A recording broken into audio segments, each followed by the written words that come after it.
I want you to reflect with me for a second. Is this where you thought you would be at this age? Is your health what you expected it would be? Is your happiness what you thought it would be? Is your family's health what you anticipated it would be?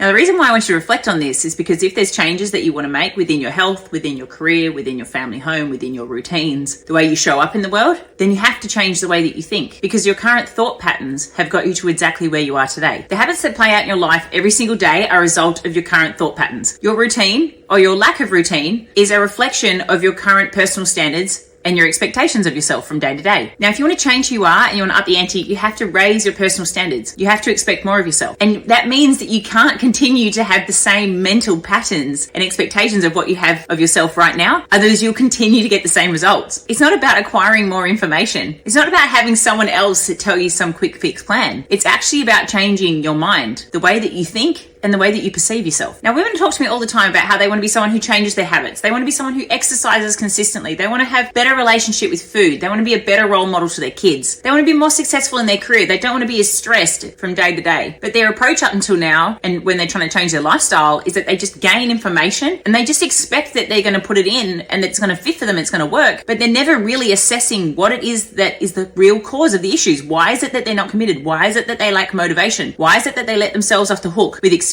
Now, you can't tell me it's not that you don't have the time, or it's not that you're too busy, or that you don't have the energy, because your energy will improve when you focus on yourself and you improve your diet and you move your body. So you know that that will come. And you know that when you manage your time better and you have a routine, then of course you fit everything in, because you fit in all the things that you prioritize. So what is it that often stops women from performing at their peak? It's their mindset. It's your mind that needs to change. It's your personal standards that needs to be raised. It's your understanding of what works for you. It's the way that you manage your time. It's the way you prioritize yourself from day to day. That all needs to change when you're serious about upping the ante. This is why in Acceleration, I coach women on their mindset. I talk to them about motivation, talk to them about tapping into that internal dialogue. Because if you perceive yourself differently, you'll behave differently. And when you behave differently, you have a different identity. So how can you transform your mind? First of all, you need to be consuming personal development. You need to be expanding. You need to be challenging your mind and the way that you think. You need to be growing as a result of listening to content and learning more about what works for you and what works for others and what you need to execute on. You need to be journaling and you need to be reflecting. You need to be reflective of what is